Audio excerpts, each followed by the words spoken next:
for the second heat.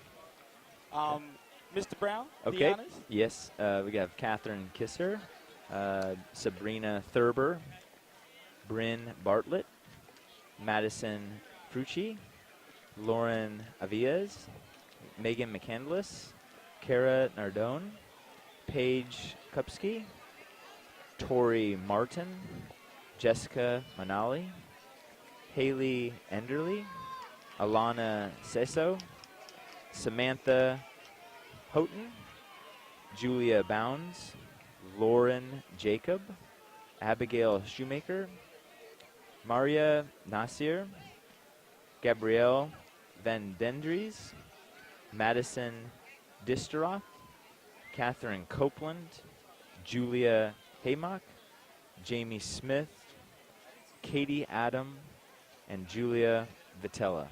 That's a large field. A large field, 24. We have Julia Vitilla. She's in third right now. We also have hip number 5 there, Lauren Aviles. And leading the way, we're hit number 17, Nasir. Those are your early top 3. We have number 4. This is a pretty honest pace going right now. You can tell it's a fast pace because of how spread out the field is early in the race. I mean, they're all the way around the turn, and this is just past the first lap. Yeah. So the girls up front are really pushing. Honest pace here, huh? Yeah. Honest pace. And again, we got an honest pace here. We have 6 laps to go. So a lot of changes as we see right now. That's number 17 dropping to second. And number 1 takes over the controls. Catherine Kisser. So you have till 4 right now trying to jockey for position. Yeah, they're pushing the pace well here. So when do you settle into your actual, you got to get out, you got to get good position, but when do you settle?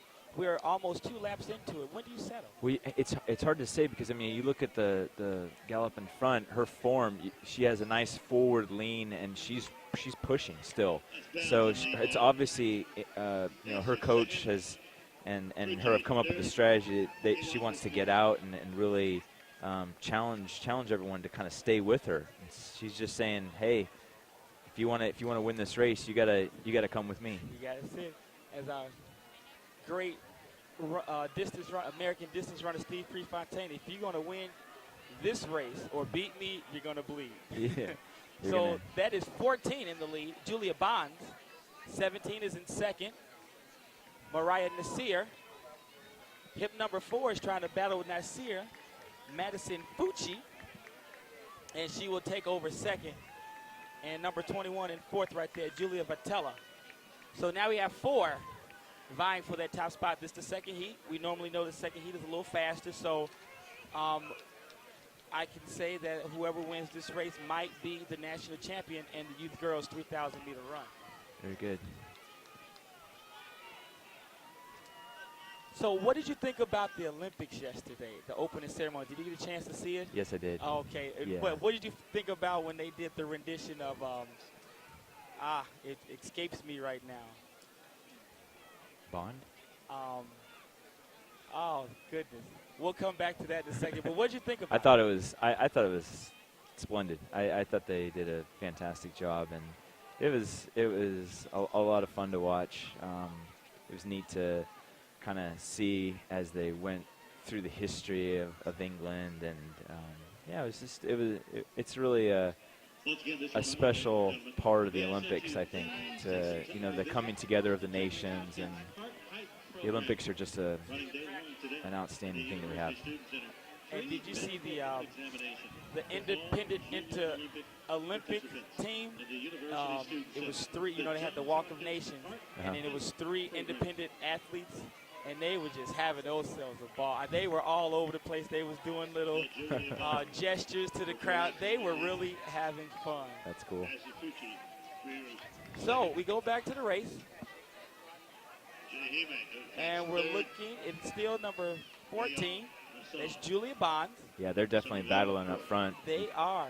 We have the third place isn't far behind either. She's trying to close the gap because you can tell that she wants to be part of that lead group. So she's going to keep pushing as best she can to try and hang in there. They've definitely separated themselves now from everybody. Yeah. We're coming up to the mile right here. Yes. So you have Bonds in first, you have Fucci in second, and Vitella in third. And that seems much quicker like pace too. 5:23. 5:23. That's a good opening mile. In this heat, we're at 90, feeling like 96. It's hot out there though, so you can definitely tell that you know, that is a factor. You know, in terms of the time, it's a good pace given the temperature and climate. The leader, she's definitely wanting to push, get away. Yep. And Vitella, she is now, she has a side stitch, second place. Oh man, you hate to see that in the race. All right. She's trying. Let's give our folks at home and around the world and around the nation, what does a stitch feel like? First of all, what is it? It's painful. I mean, my understanding is, you know, just generally is that it's, you know, it's a cramp in your diaphragm region of near your lungs, and it can be very debilitating. I've experienced one at the World Half Marathon Championship, and it was extremely painful because it makes it hard to breathe. I remember, I mean, I was out with the leaders like 28 high through 10K with the lead group. And I experienced a stitch, and I couldn't breathe for a full mile. And wow. But you kept running for that full mile. I did, and I finished. But it's painful. You just have to try and relax and get through it. Right. And a stitch is as debilitating as it is. You can't get enough oxygen into you. You know, maximum output for a distance runner is upwards to 85%. So 85% of the oxygen you breathe in, you're being used, and you can't get that much to your muscles. And, you know, you slow down. So when it's over with, do you jump back on the pony and go try to get those guys up? You know, as best you can. But, you know, unfortunately, sometimes when you lose time, you know, just based on the limitations of your body and you know, it's not like you can run a sub 4 minute mile to catch up. So it's that's why you know it sometimes that can make the difference between winning and losing. And you know, you just do everything you can beforehand to try and minimize that. You know, stay well hydrated. Ultimately, it's hard to know. Things happen in racing, but that's why we all line up and go for it. Nothing is guaranteed on paper. You're right. We're going to go back to the field. It's a fight now.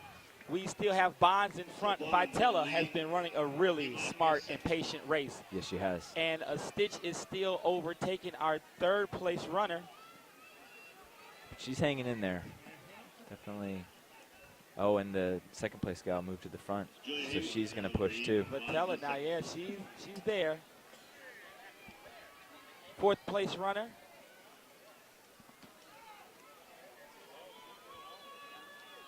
Is moving well. She has 200 meters to go. On the home straightaway, the field is about to be lapped. Vitella, followed by Bond. They will have one lap to go. One lap to go. That is correct. We're looking at the time and the way they've been running. That is a correct assessment of how many laps they have to go. This is going to be an outstanding last lap, I can tell. One to go. They've both come, and they're ready to race here. And this is it right here. In fourth place, you have Lauren Jacob. Definitely the pace is quickening. You know, It's a stride. So you have a tall girl in second and a shorter girl in first. It's hard. You know, it's definitely, you know, as you look at both of them, they both have a nice stride. You know, one obviously is much taller than the other, but you know, sometimes it can come down to stride frequency at the end. Yeah, and I think that's what it's going to be right now. Revolutions. She's definitely starting to open up. And that's where the physical advantage comes in. But it's still a race here. It is still a race.